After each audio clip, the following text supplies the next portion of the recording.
Hey guys, this is Ivan from Droid and welcome back to another brand new video. So finally MIUI 13.0.8.0 Redmi Note 11 এর জন্য নতুন একটি update me pilot টেস্টের জন্য গ্লোবালে release করা হয়ে গিয়েছে। তো এই আপডেটটি আমি কালকে রাতে 9টার দিকে পাই। আমি যেহেতু মি পাইলট টেস্টার, তো সবার আগে আপডেটটি আমি পেয়েছি। তো আজকে এই ভিডিওতে আমি আপনাদের বলবো যে আপডেটে কী কী চেঞ্জেস থাকছে এবং আপনারা এই আপডেটটি দিলে কী কী সুবিধা এবং অসুবিধা আর কি হবে এই আপডেটে। তো ভিডিওটি যদি ভালো লাগে তাহলে অবশ্যই লাইক দিবেন এবং চ্যানেলে যদি নতুন হয়ে থাকেন তাহলে সাবস্ক্রাইব করে পাশে থাকবেন। Thanks for watching. তো চলুন শুরু করা যাক। তো প্রথমে যদি চেঞ্জেসের কথা বলি তাহলে এখানে দেখতেই পাচ্ছেন যে আমি সেটিংসে যদি গিয়ে আপনাদের ভার্সন নাম্বারটি দেখিয়ে দিই, তো এই আপডেটটি মাত্র 61 MBর একটি আপডেট ছিল। তো এর মানে হচ্ছে আপনার এখানে সিকিউরিটি প্যাচ বাদে তেমন কিছুই দেওয়া হয়নি। তো এখানে যদি আপনাদের আমি ভার্সন নাম্বারটি দেখিয়ে দিচ্ছি, তো এখানে দেখতেই পাচ্ছেন 13.0.8.0 SJC/MIXM, তো এটি গ্লোবাল ভার্সন। তো এখানে সিকিউরিটি প্যাচ হলো ফেব্রুয়ারি, তো এর আগে জানুয়ারি মাসে সিকিউরিটি প্যাচ ছিল। চেঞ্জ লগের কথা যদি আপনাদের আমি বলি, ওয়াটস নিউতে গেলে আপনারা দেখতেই পাচ্ছেন এখানে আপডেটেড অ্যান্ড্রয়েড সিকিউরিটি প্যাচ টু ফেব্রুয়ারি 2013 ইনক্রিজ সিস্টেম সিকিউরিটি। তো এখানে জাস্ট আপনার সিকিউরিটি প্যাচটি আপডেট করা হয়েছে। তো এখানে যদি গুগল প্লে সিস্টেম আপডেটের কথা বলি তাহলে এখানে দেখতেই পাচ্ছেন যে আমার ইন্টারনেট কানেকশনটি আমি যদি এখানে দিয়ে দিই, তো এখানে ট্রাই গেইন করার পর যদি আপনার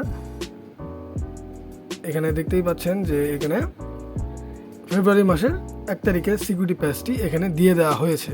তো এর পরের কথা, এই সিকিউরিটি অ্যাপের কথা যদি বলি, তো এখানে দেখতেই পাচ্ছেন যে সিকিউরিটি অ্যাপে কোনো প্রকার চেঞ্জেস করা হয়নি। তো এখানে যে আগে যেই ফিচারগুলো ছিল এখনও ওই ফিচারগুলোই দেওয়া আছে, নতুন কোনো ফিচার এখানে ইমপ্লিমেন্ট করা হয়নি। তো স্ক্রিন অন টাইমের কথা যদি বলি তাহলে এখানে দেখতেই পাচ্ছেন যে স্ক্রিন অন টাইম এখানে দেখায় না, এটি এখনও রিমুভ করা হয়েছে। মেবি MIUI 14 আপডেটে হয়তো সেটি আবার এখানে ইমপ্লিমেন্ট করা হবে। তো ব্যাটারি অ্যান্ড পারফরমেন্সের কথা যদি বলি, এখানে কোনো ওরকম ফিচার অ্যাড করা হয়নি এখনও। তো জাস্ট এখানে টেম্পারেচার এবং চার্জ টুডে এই আইকনগুলো একটু চেঞ্জ হয়েছে আগের থেকে। আর নেক্সট চেঞ্জেস ব্যাটারি ব্যাকআপের কথা যদি বলি তাহলে ব্যাটারি ব্যাকআপ আগের থেকে একটু ভালো। আমি কাল রাতে আপডেট দেওয়ার পর অনেকক্ষণ চালানোর পরে আপনার সকালে আবার ফোন চার্জ দিছি। চার্জিং টাইমও আগের মতোই সেম, 1 ঘন্টা 10 থেকে 20 মিনিটের মধ্যেই হয়ে যাচ্ছে এবং আপনার ব্যাটারি ব্যাকআপও অনেক আগে থেকে ভালো। তো এই আপডেটে তেমন কিছু চেঞ্জেস করা হয়নি, জাস্ট সিকিউরিটি প্যাচ দেওয়া হয়েছে এবং আগে যেরকম ছিল সব আগের মতোই। এখানে কন্ট্রোল সেন্টারও আগের মতো গ্রে করা, একটু আগের থেকে এখন একটু ডার্ক হয়েছে।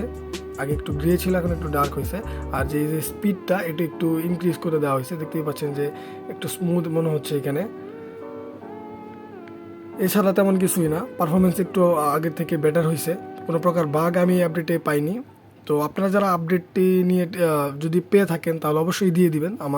আমি সাজেস্ট করবো যে আপডেটটি দেন। এই আপডেটে কোনো প্রকার সমস্যা নেই, বাগসও আমি খুঁজে পাইনি। আমি কাল রাত থেকে ইউজ করতেছি, অনেক প্রকার প্রেশার আমি ফোনে দিছি, বাট ওরকম কোনো প্রবলেম আমি খুঁজে পাই নাই। তো আপডেটটি যদি আসে তাহলে অবশ্যই দিয়ে দিবেন, কোনো প্রকার সমস্যা নাই। আর ভিডিওটি ভালো লাগলে অবশ্যই লাইক দেবেন এবং সাবস্ক্রাইব করবেন। Thanks for watching.